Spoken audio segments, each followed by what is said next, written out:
Hey guys, how are ya? I hope you guys are doing very well. It's Izabela here, the World Messenger, and I have another epic guest here that is super awesome, and you will know in a second.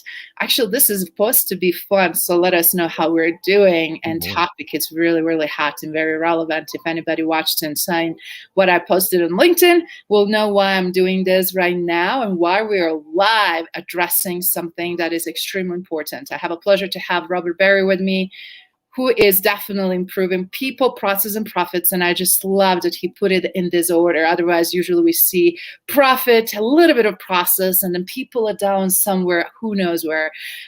So he's also international speaker, corporate trainer, and business consultant. We have a lot of similar background, but also he has cool books and cool stuff here.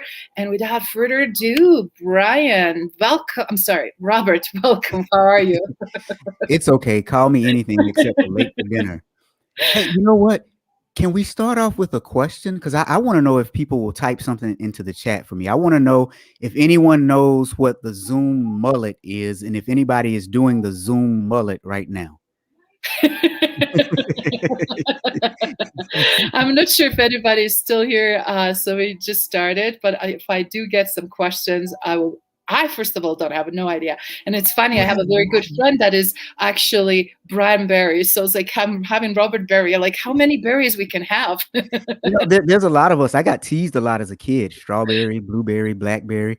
So I can see where that goes. So do you know what the Zoom mullet is, though? No freaking clue. Please enlighten me. Okay, so you do know what a mullet is, right? The mullet hairstyle. Yes, the hairstyle that goes up and straight up, right? And it goes up at the top, and then you have the hair in the back at the bottom. So the Zoom mullet is when you look professional up top, but then at the bottom you got on like shorts or pajamas or something. So it's like professional up top, but then the party at the bottom. And we're having Shay joining us here. And Shay, we have a question for you. Do you know what the Zoom mullet is? Shay said he's been called a leprechaun. Love it, Irish. We needed that. Thank you, Irish, for jumping in. Yes, that would be leprechaun version for me as well. So look, Shay, we were just having a discussion about the Zoom mullet. Do you know what the Zoom mullet is? And are you doing the Zoom mullet right now? The Zoom mullet is when you're professional up top and then you have like a party going on at the bottom. Your pajamas are still on, or you got on your biking tights or something. And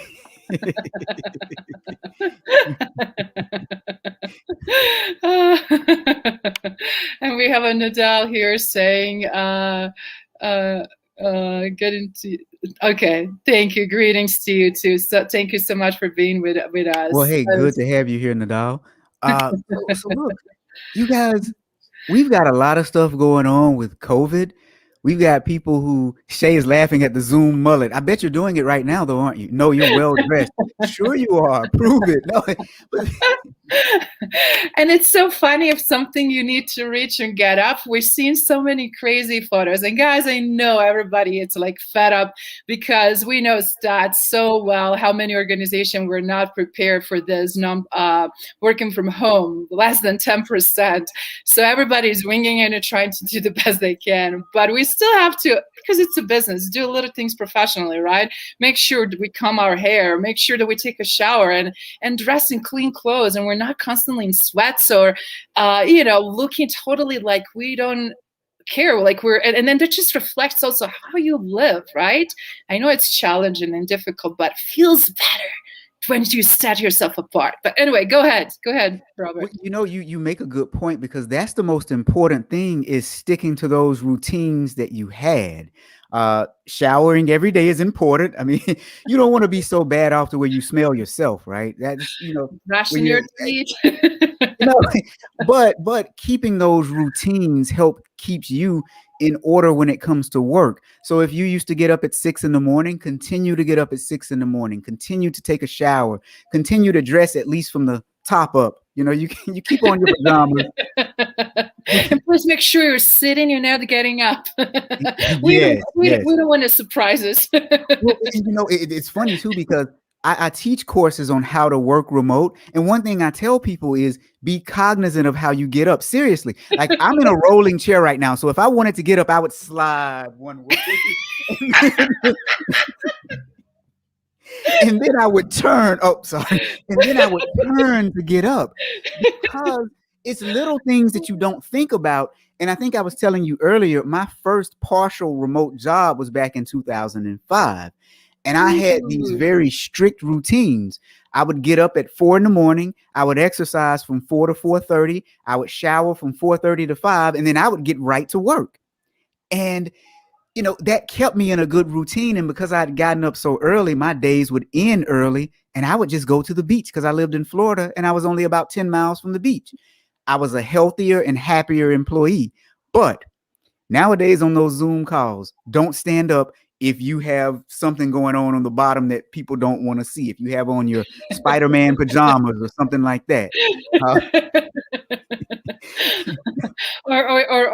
or tiny underwear or whatever might be the case, which we also seen a lot of great Speedos, right? oh my God, we've seen also both men and women, but actually more predominant with the men. And the most hilarious thing is socks and shoes or no shoes, and it was like it's just such a killer. But you were spending time on the beach and having fun and having great routine and most of the day free. But obviously, to spend time on the beach, you have to learn how to swim. And I think you might have a story behind the swimming. Yeah. So how do you break into something brand new? What happened? Look, when you want to break into something brand new, you have to just jump right in. Feet first, preferably not head first.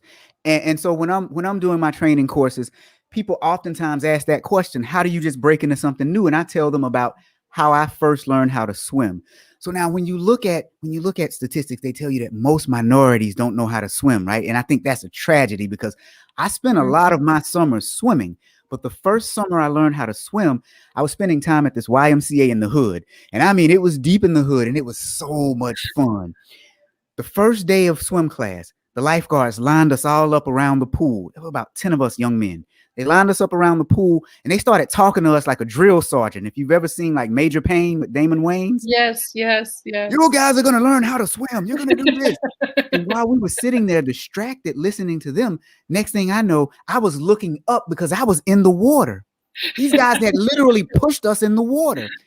And now I know some people listening are going to say that this is cruel and that these guys need to be arrested. But honestly, I appreciate the experience because what happened was 9 of us actually started doing the doggy paddle. Is that what it's still called? We started doing the doggy paddle and we made it to the side. Whereas the one guy was on the bottom and lifeguard jumped in and saved him. But because of that, what happened was the fear of swimming was removed. We were no longer afraid because we were forced to face the fear. And even the one guy, within 2 weeks, he knew how to swim. And we were all jumping off of the diving board after that. So with this remote working environment, we all had to face fears. I had friends that didn't know how to use Zoom and they had to learn how to use Zoom. And what's really funny is a lot of my friends that I hadn't seen physically in a while, we talk now at least once a week over Zoom because now they've removed the fear of using new technology. So, yeah. That is amazing and very powerful. As Shay and Gretel and Nidal and others are also sharing here. The best thing is just to get started. As long as we wait to get ready, to get comfortable, to get different things in order. I mean, we're wasting time, we're procrastinating, we're creating a bigger fear factor than is necessary. And I have to tell you, your swimming class reminds me of my first skiing class that I did on my own. Took a long pair of skis and didn't have no idea how to stop. Of course, I could finish in disastrous way.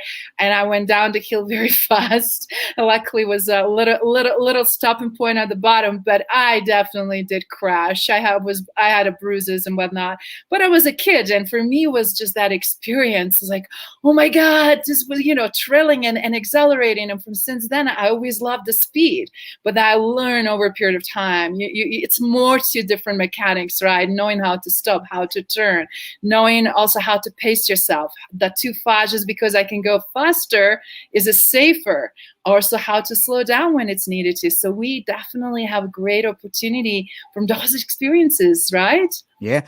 But you can ski now, though, can't you? Oh, yes. See, there you go. You jumped right in, got a few bruises, and now you can ski. I was pushed in the pool and almost drowned and died, but now I can swim. Oh, And that is excellent point, guys, because face the fear head on. You'll be amazed that actually it's just a 99% made up thing in our own heads, and it's better than it looks like. So now from learning how to use the Zoom or just working from virtual environment and connecting with your colleagues and your peers, I'm sure you heard a great deal of stuff. Do you mind sharing, Brian, some of the key things that you've seen that are hilarious, that make you always amused through your trainings and everything you do? Robert, I'm I'm Robert, not sorry, Brian. Robert. No, Sorry, sorry, it, sorry. it's all good. No, honestly, during the start of the pandemic, I got a lot of calls from people that I had worked with in a few previous positions because I was already remote before the pandemic started. And I've heard horror stories of people not even having computers. They would go to the office and pick up desktops, literal desktops to carry home with them, to not having VPN access, to not Wow. knowing how long they were required to sit in front of their computer. I think a lot of companies, if you're not taking advantage of this time by allowing your employees to have some freedom, then you are truly missing out.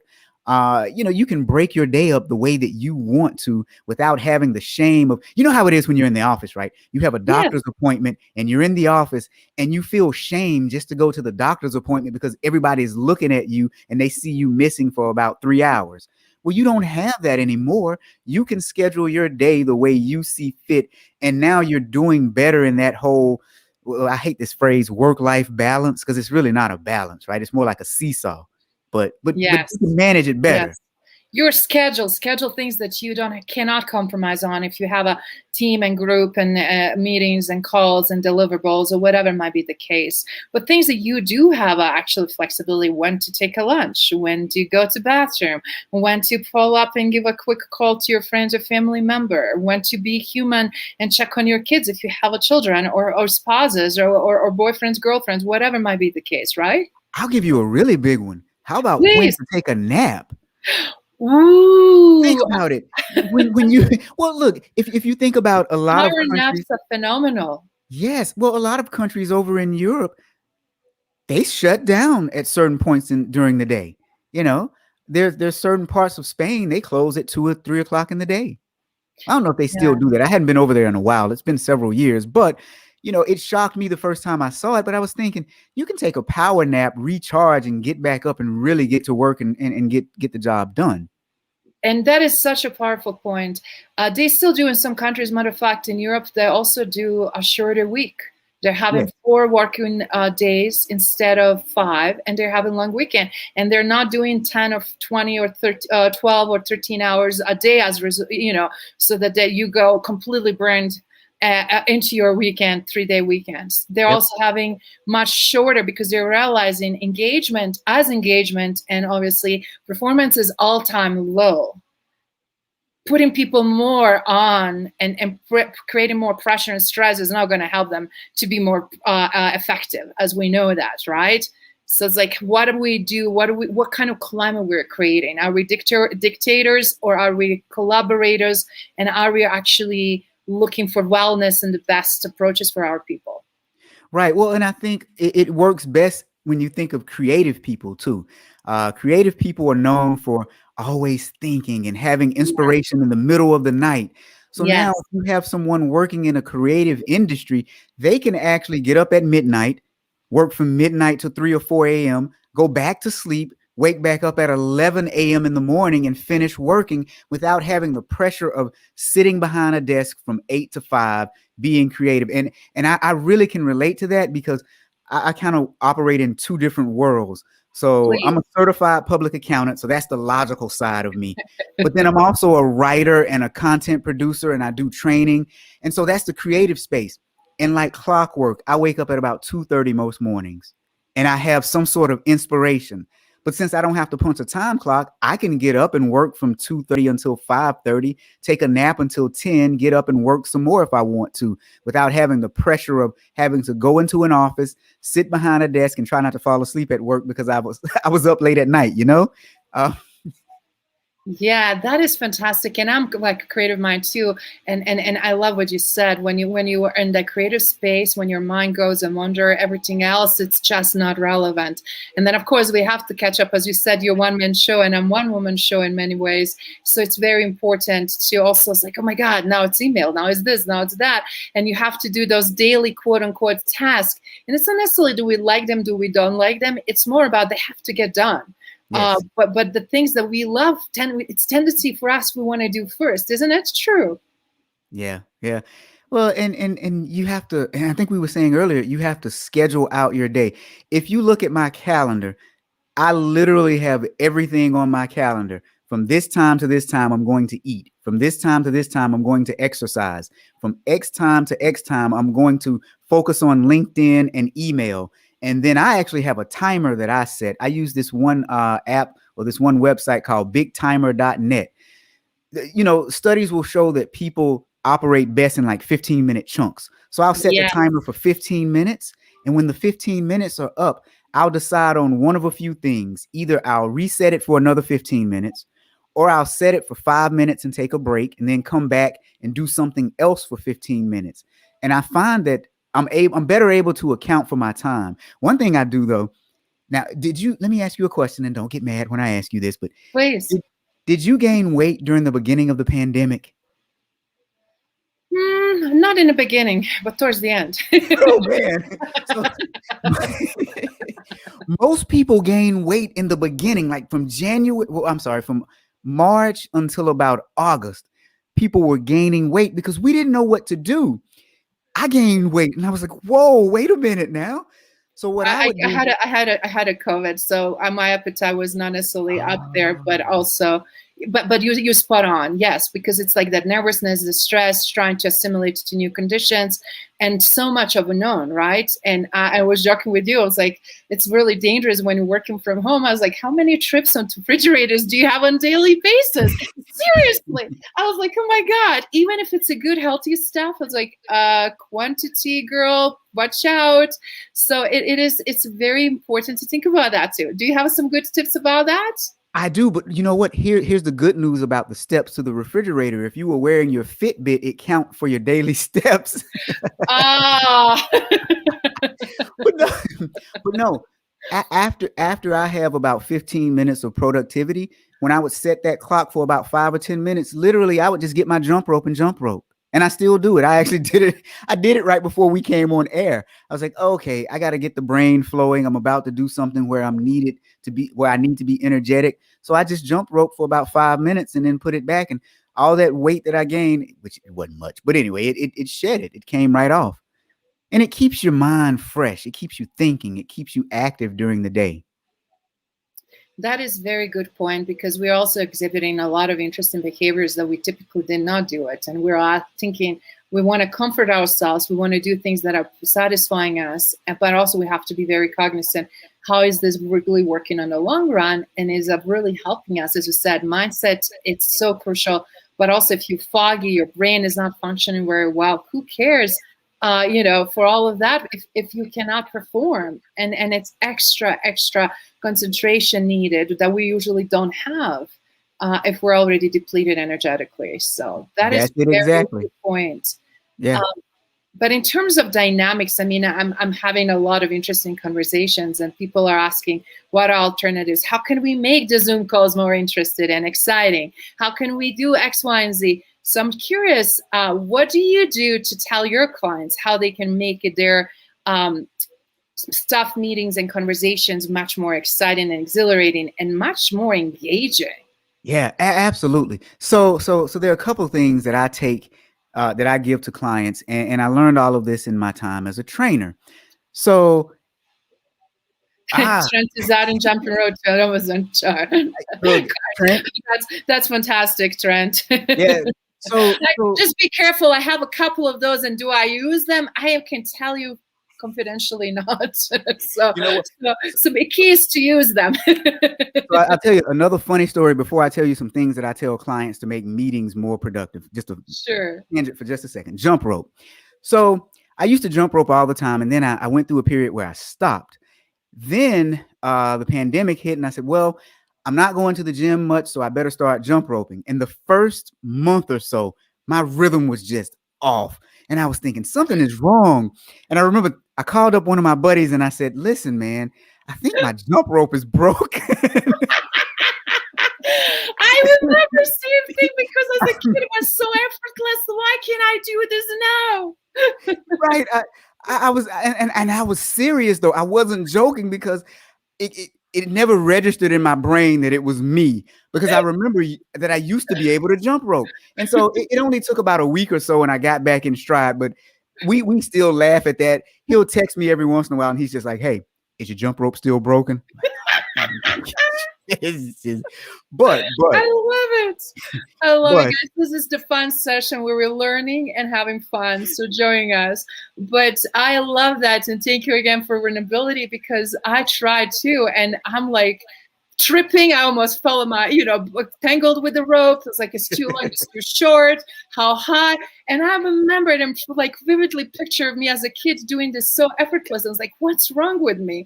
And I'm like, before I kill myself, I better stop. I was like, certain activities, like, I don't think this is really good. That's the reason I'm joking, because guys, anything, whatever really floats your boat, you have to use it though. Cannot work just like I have a weights on the side, or I created my little mini gym, for mine. I was like, but do I use it? Am I using it regularly? If I'm not using it, then it's like collecting dust. But again, put it on your calendar, mark that time off. But meetings, making them more productive. So there are a couple of things you have to think about. The way we communicate live, and then we communicate via email. And what we've done with Zoom is we've just taken all those live meetings we used to have, and now we say they're on Zoom, and we have these long drawn out unproductive meetings. So what I tell people is you want to use some asynchronous as well as synchronous communication techniques. So asynchronous, like email, you're not in the same place and time. Set your agenda ahead of time. Here's what we're going to talk about. Allow people to fill in what they've done and what they have left to do on that agenda. When you're getting on that call, now it's time to really work through. They should only be talking about the things that they need help with and the things that they need your help with, because you already know the other stuff because you filled out your agenda. You've read what it is that they've accomplished.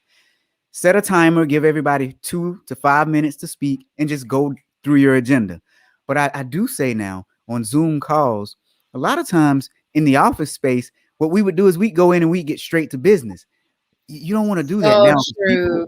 People are hurting now. You want to check in on people and capitalizing on that conversation. Sorry for interrupting, because not giving chance for everybody's voice to be heard, and then people just shut down. Yeah. Well, and now people are really hurting because they don't know how to cope with this new environment. You see that there are more prescription drugs, more antidepressants being prescribed and things like that, more suicides and stuff like that, because you aren't really checking on people. You got to try and replace those what water cooler conversations that you used to have, and it's important. And that brings really good points. And thank you. Sorry, I want to just make sure that we don't lose track of this. All the meetings cannot be all the business meetings. And I love what you just said. Have at least once a week meeting that is fun. Have a lunchtime with your peers, with your team members, with subgroups if you're a larger organization, and have the open virtual place where everybody's sitting, eating their lunch and joking and having fun, where they're having their favorite music in the background, where you're having conversations that are not all about work and they're not all about how we're going to make the money, because that creates a lot of anxiety for so many people. Yes. And if you are going to have those types of high level from executives type of meeting, then make them short and then turn them into interactive communicative ways, right? Because a lot of times I'm finding people saying, we never get a chance to ask the questions. I never feel like I matter. I never feel like I can really be contributing so well and being seen. And a lot of people are feeling right now very invisible. Yeah. Well, and the thing with remote working, it's probably something that's here to stay. If you look at what a lot of the big tech companies are doing, we Yes, usually, the rest of the business world typically follows suit, right? yes, it does. So Facebook and Amazon and a lot of the other companies, Facebook in Slack particular, even. yeah, yeah, they are moving and they're reducing office space. They're moving to other cities outside of California. Yeah. There's a mass exodus from California. So, Yes. but I think this trend is here to stay, and we need to learn how to work better remotely. And Robert, you know what's interesting? We were just chatting earlier before we started this party that how many companies were not actually set up to work remotely. There was less than 10%. And then we had a whole year in a way by now, right? Because a lot of that shift started with some companies sooner than later, February, March, and right now we're in February of 2021. And they still don't have an infrastructure and good, sensible way of how to make that happen. But then also they're not engaging and asking their people. It's like people will tell you what works and what doesn't. So having those conversations, I'm curious, what are you hearing from your clients, from their people, what their desire, where they feel like they could be spending more time and efforts to help them out with these decisions?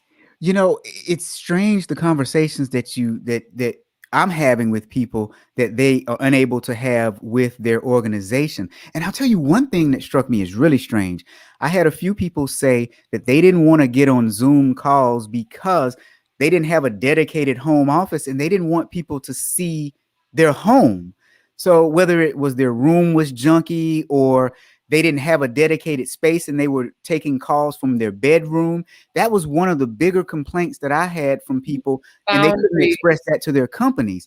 So here's one thing that I suggest to people. If you go on Amazon again, Trent is going to be on Amazon again, right? They actually have a chair green screen. It velcros to your chair and it's a green screen and you can take it anywhere. And once you set it up, you can create your own virtual background, because a lot of people had anxiety because they didn't want other people to see their house. Now, I never thought about that. That was just Yes, because something that I never even thought about. so many people are really hurting, they have a large families, or they have a children, or don't have an office of space and luxury of office space. And it's just so many different dynamics. Some people have a truly very painful domestic issues, and they cannot have a sound, or they don't have the luxury of everything that you just mentioned and more. And for some of them, based on their role, like HR guys, it's like confidentiality or privacy. And in a way, it's kind of invasion of their privacy, because different level of comfort required a different level of adjustment, right? Exactly. So, and that flexibility and understanding that, but also finding solution that helps people. If you can't voice those concerns and they're voicing to us, and then we have to be the carriers and messengers to their bosses, it really shows also that culture is going sideways. Yes. Employees should have always confidence and opportunity to feel that they can share these pain points. Absolutely. So another pain point people were mentioning to me was that they felt like they needed to be in front of their computer from 8 to 5. And we talked about some of that earlier. Even though they were working remote, they still felt the pressure. I actually had one person confide in me that their boss would just kind of pop in on them, send them a text message saying, let's meet on Zoom in 5 minutes, just to see if they were working. Well, one of the benefits of working remote is that you can schedule your own day. And so my advice to this person was to sit down and have a conversation, because are you paying for their time or are you paying for them to do a project? If they are doing the projects that you are paying for them to do, then you've got to have trust. And that's the number one principle to have remote working work, is to have trust in your employees. Exactly. If the trust is not there, it is not going to work. So that, I thought that was pretty strange, that someone wanted your time and attention from 8 to 5 versus allowing you the freedom to get the job done as long as the job was done. Now, if the job is not getting done, then that's another conversation.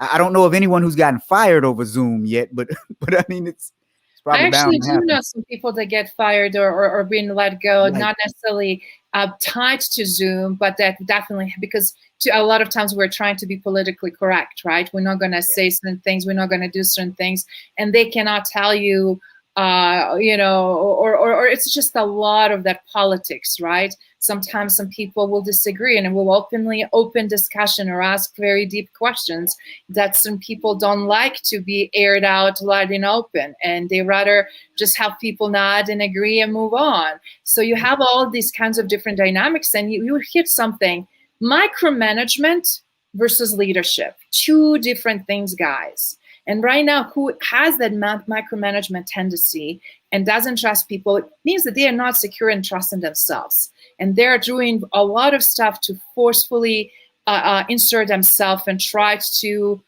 show who is the boss or what needs to be done. It's so many ways you can still accomplish that, but with respect, right? So again, micromanagement versus leadership, huge difference.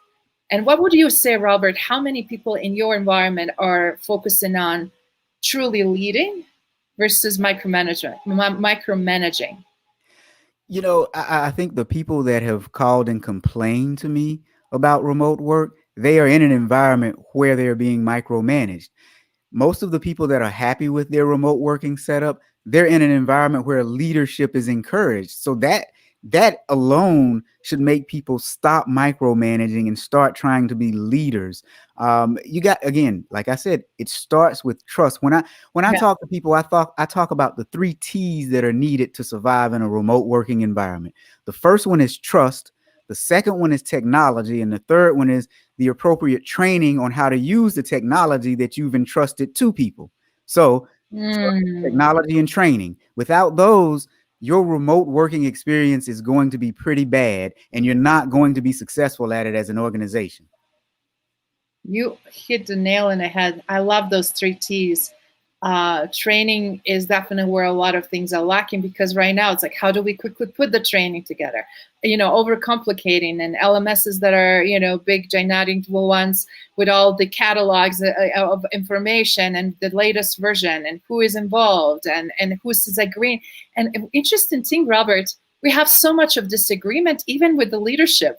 Like it's like let's go fast, and then let's park and slow down or stop fully, or let's align again and let's disalign and let's figure it out why we can align. So people are seeing, and while that is still happening, precious time is wasted and people are just getting a more and more painful situation. So what is your take on that? On the executive management teams and organizations not Yeah, being so able to decision agree. making. What do you see from the top in terms of decision making? Because that's why I'm seeing, and my question is, do you see the same thing, that it's a lot of times disalignment, and as a result, more delays and more conflicts and more pain points? What's interesting is I'm not really seeing a whole lot of misalignment. What I'm seeing is indecisiveness. um Especially with, let's just take remote working again, for example. Pull Which the tool? trigger. Yeah, right. Which tool are we going to use? Jump in the water. Are you going to use Zoom, or are you going to use Google Meet, or are you going to use Microsoft? And then when one doesn't work, they're afraid to switch to the other one because they've committed to one.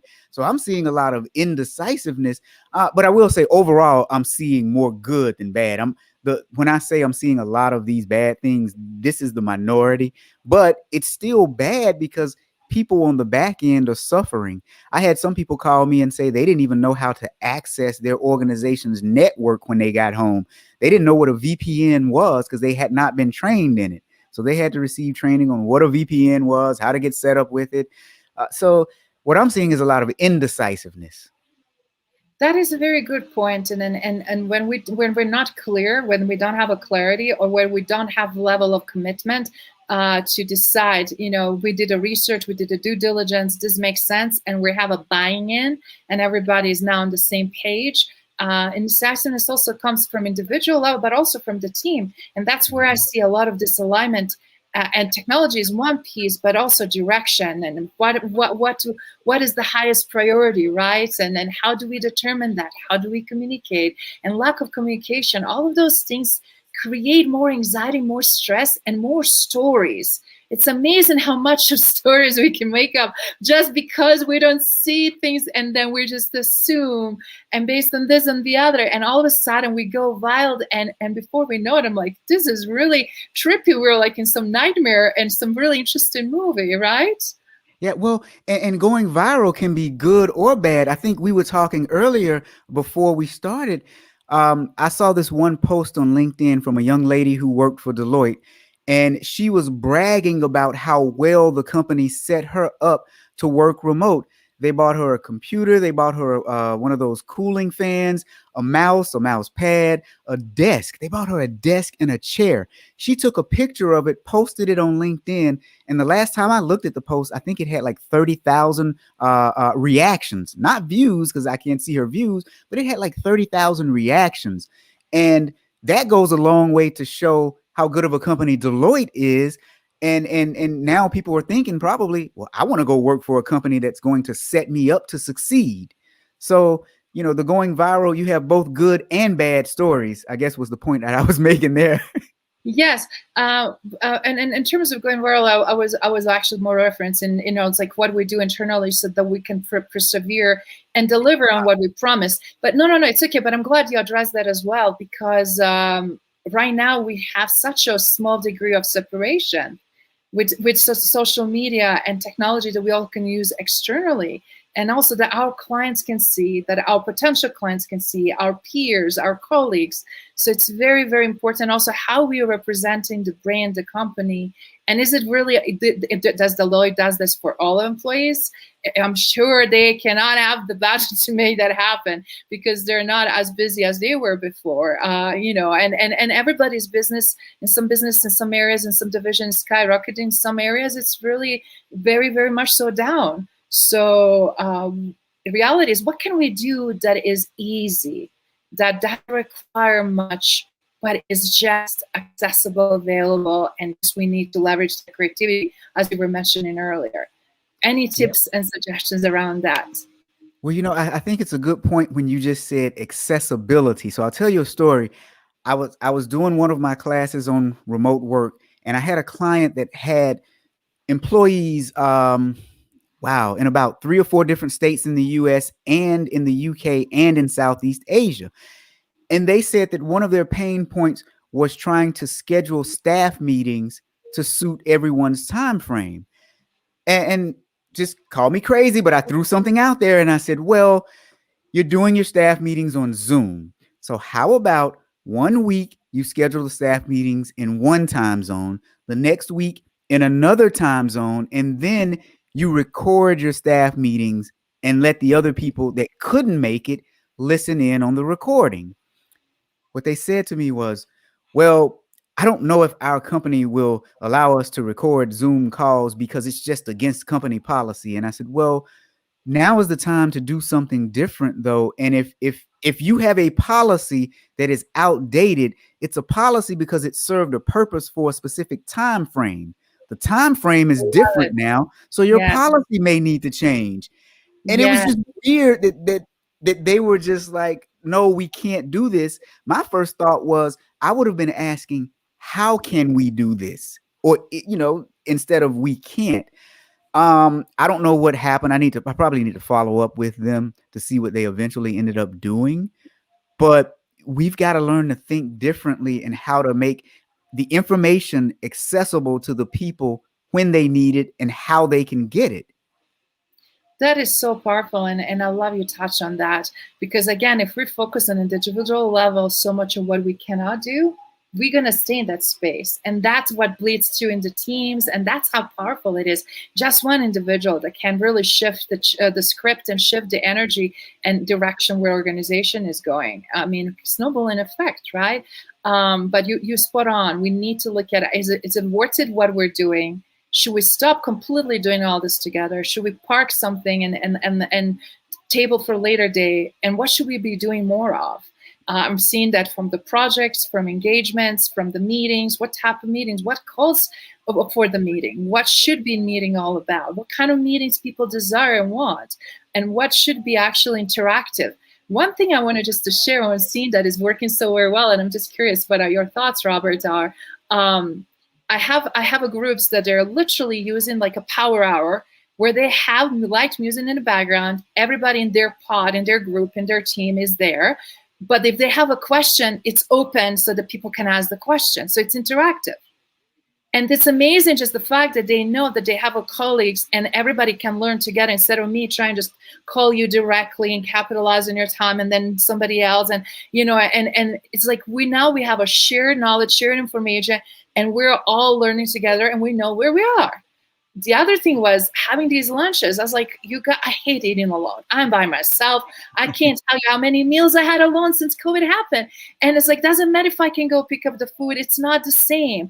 I love opportunity just to have a great meal with someone and have a great conversation during having a meal. Otherwise, I will inhale it, go back to work, and I will forget, right? Like what happened? It's just not as enjoyable to me.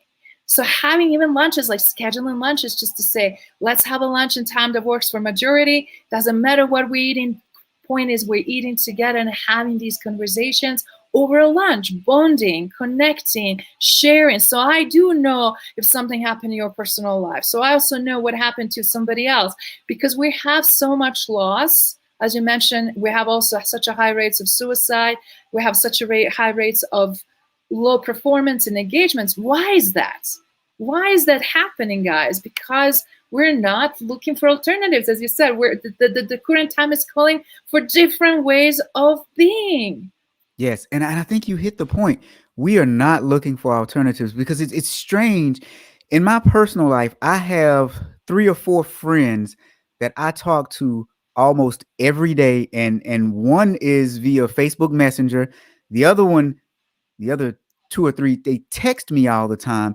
And honestly, we talk more now than we ever have when we were living in the same city, which is weird. So making the time and space for people. Unfortunately, I've never participated in a power hour lunch. I've only heard about them because I'm kind of a one-man show. But I did have a remote happy hour with some friends a couple of weeks ago. Ooh. Oh yeah, that Tell us that was more. talk about the ultimate BYOB affair. You know what BYOB stands for, right? No, sorry, I'm transferring from Europe and I don't know. And I don't, yeah, please tell me. Sorry, bring your own bottle. Oh, oh, oh, geez. Okay. Talk about the ultimate BYOB affair, though, right? But in all seriousness, we got together, and this was just a bunch of friends. We worked at different companies, but we all worked in the same field at one point, and we just got together and had some casual conversation for about an hour or so, and said goodbye and promised each other that we'd do it again soon, and it's probably about time to do it again. But I think when companies do that, it's the best thing you can have when you have that open conversation and you just invite people to come, and whoever wants to come, they will, and whoever doesn't want to come, they won't come. But also I think too, if you notice certain people aren't coming to these events, reach out to them personally. I know people that if Yes. I haven't talked to them in a Yes. minute, I'm calling, or well, I'm trying to Zoom them. I'm not really Yes, calling, but because you want to see people, and that's where you can recognize somebody who is hurting, or somebody who maybe experienced the loss, or somebody who is really having a hard time for whatever reasons, or having a hard time with their bosses or colleagues, and they just feel like they cannot tolerate anymore. Yeah. yeah, and it's weird. I had someone tell me the other day, it was strange to me. She said, last year you helped me get through one of the toughest times in my life. And I was like, really? Because I didn't do it. All I did was every other week I would send her a text, hey, are you okay? And then she would call me and we would talk. And that's it. I didn't even realize how big of an impact that was having. Um, and so you don't realize your ripple effect that you're having on people. Yes, and that is very, very important. Anthony is joining us from Australia, and he's saying that that is the great approach. We have some colleagues out showing us from Europe and also obviously North America. So just great to see people also listening. So thank you guys for being with us during this conversation, because it is opportunity for all of us to think through what can we bring if we're consultants, advisors, and strategists to companies we're serving and supporting, as well as what if we're already part of the teams, how we show up as a team members too. It also shows us like if you bring an enthusiasm and smile and positive attitude, it's infectious. It's like you can't stop smiling, and really helps and puts people at ease. Specifically if you're a boss and if you're in charge, show people not only that you care, but also be lighthearted, be playful, have fun, because we have so much serious issues one after another. The people's threshold is getting smaller and smaller what they can take on more, or because and right now everybody's in different space, and we have to recognize that. Yeah. Well, and I still think it goes back to that first thing, trust. As a company, you have to trust your employees, and employees, you have to trust that the company is going to give you the tools to do the job and give you the space to succeed. Uh, Again, with the lack of trust, everything else is out the window. Yes, yes, but also trust is first a most crucial foundation. But with that is also support, right? And being kind and being also receptive to hear and allowing feedback and give the feedback. I'm also seeing issues where people are hesitant to provide the feedback because they don't want to upset someone, or they don't want to upset the boss, because they do not agree with them. And we see a lot of disagreements going very quickly, very bad. And nobody wants more drama. Nobody wants more challenges than they need to do. So what are you suggesting to deal with sometimes when you have these issues? How you addressing them and how you advise in these wild working from home environments when it's hard to have that truly one-on-one, or feel like that it's great connection, even though it's still virtual, and then you can truly be honest and transparent with that person. What's really odd about that, and hopefully I do a good job of explaining what I mean by this, but I've seen an increase in trust because of the pandemic and because of the virtual Zoom calls. And I've been wondering why. And so I've been thinking about this for a while. And again, I could be wrong, but I have a theory, and I think it's because when you have Zoom calls, technically it really is one-on-one. You are in someone's private space. You are in their home where they feel the most comfortable, and you're in your home where you feel the most comfortable. And you don't have to worry about Gail the gossip next door to your office overhearing your conversation. And I find that I'm having more candid conversations with people over Zoom, more so than I would have in any office environment. So I think once you Mm. schedule the time and you get people on that Zoom call, I've had people tell me things, help me personally with things more so than I ever have in my life. And I think it's because we're both in comfortable environments, and we know that our conversations are private outside of, a spouse or kids or maybe your dog hearing it, right? I think I think it's more private. So I, Yes. But yeah. how about when we're in the large settings, when we have almost all of the team members, and when we're having challenging conversation, or just conversation that very quickly gets in the wrong direction, and or we simply disagree? What would you say some of the etiquettes and very good steps to do, and how to share disagreement, or different approach or alternative for what it's being either decided or talk about?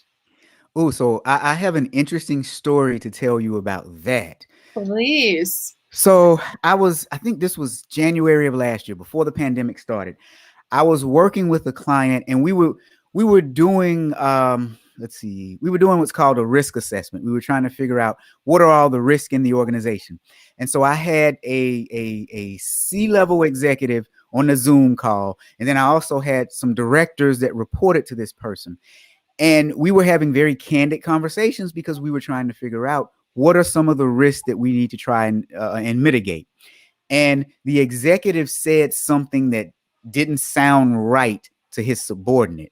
And so what his subordinate did was he got on the private chat right there in Zoom, typed a few things to me. I looked over at the chat, read what he said. And because I was the consultant, right? They're not really going to argue with you because they're paying you money to tell them your opinion. I was able to course correct and get right back on track without compromising this director level employee.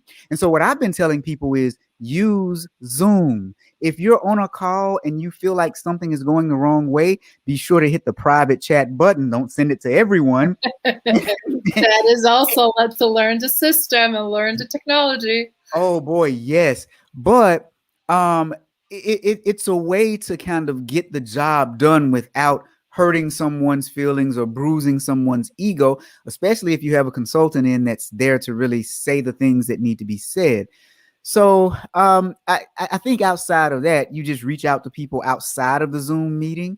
But you don't want to do that because you want to be in I'm going to go back to the T word again, trusting environment where it's open and where you can be honest. But there are still ways to get the job done, even in environments that aren't so open. But that's one way that I've seen it done.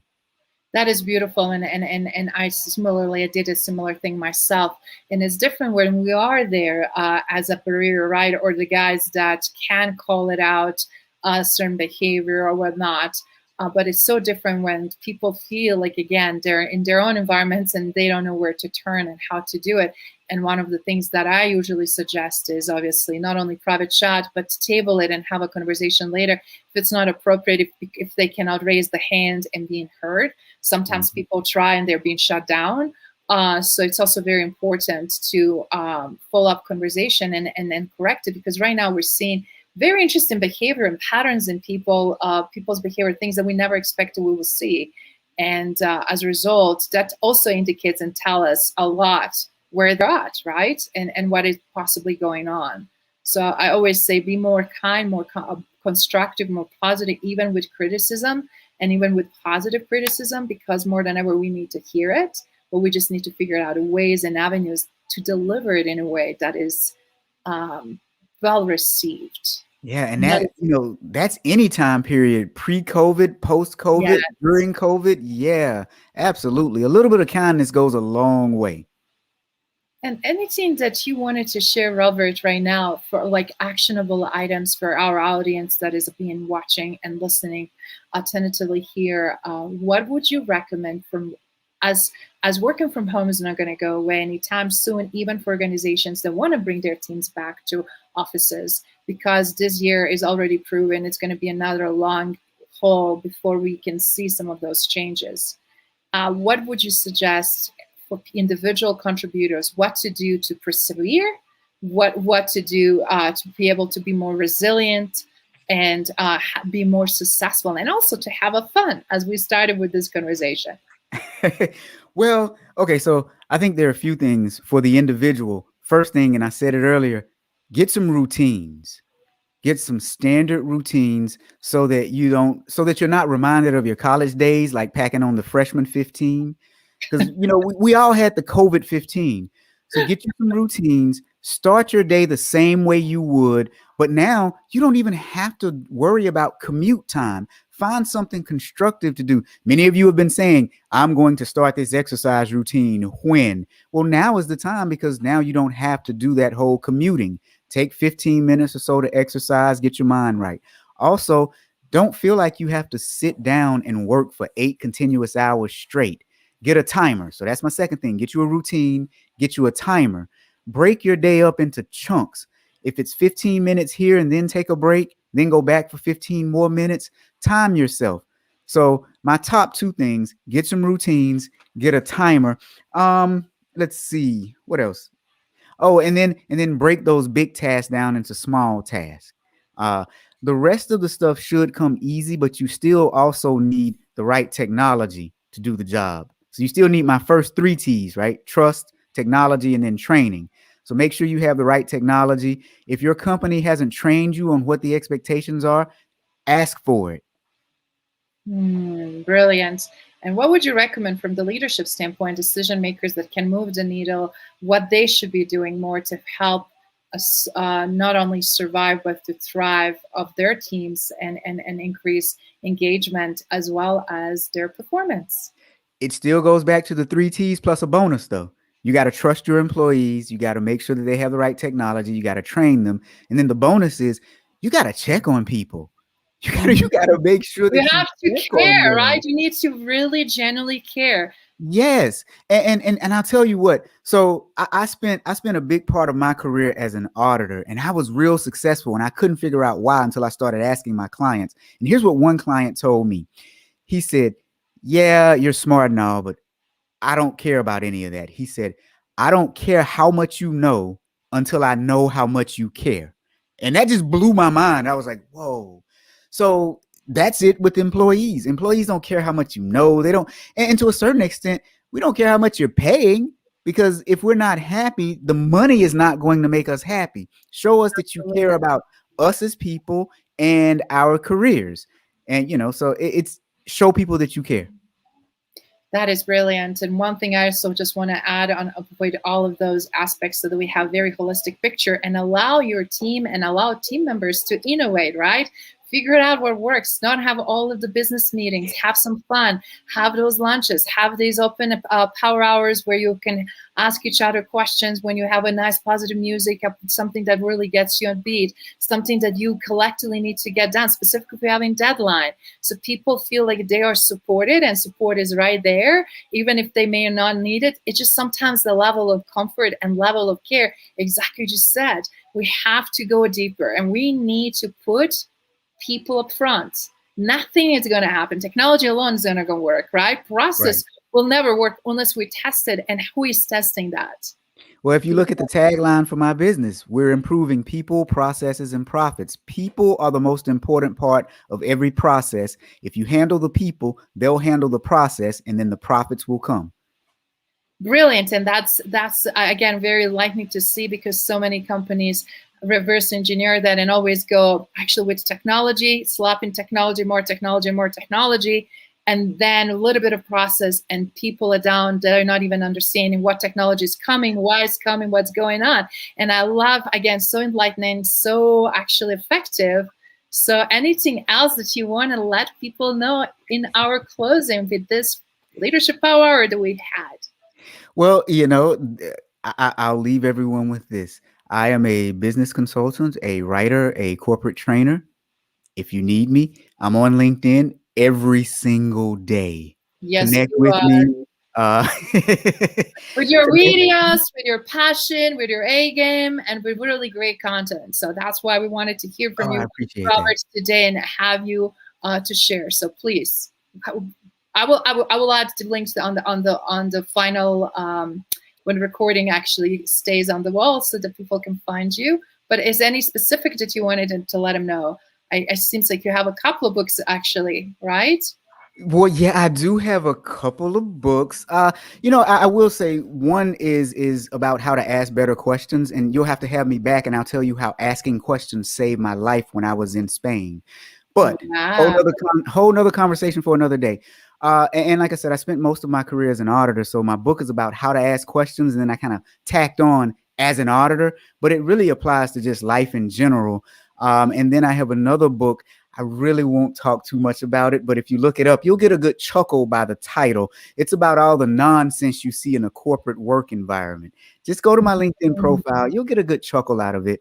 And I have a couple more that are very specific that I won't really mention, but I have another one that's coming out by the end of the year, and it's just called, oh boy, It's Okay to Say No. It's about those of us who have problems saying no to other people. It will be out probably, oh, I don't know, by the end of the year. We'll just say that. And it happens sooner, then we'll bring you back and share. So definitely. But that's awesome. I'm glad you're also producing great content. I'm glad that you are also seeing and bringing fresh approach that is so necessary. And again, thank you very much for sharing this great golden nuggets here with Thank you us. for having me. Absolutely. Thank you, Robert. Have a great one. All right, you too.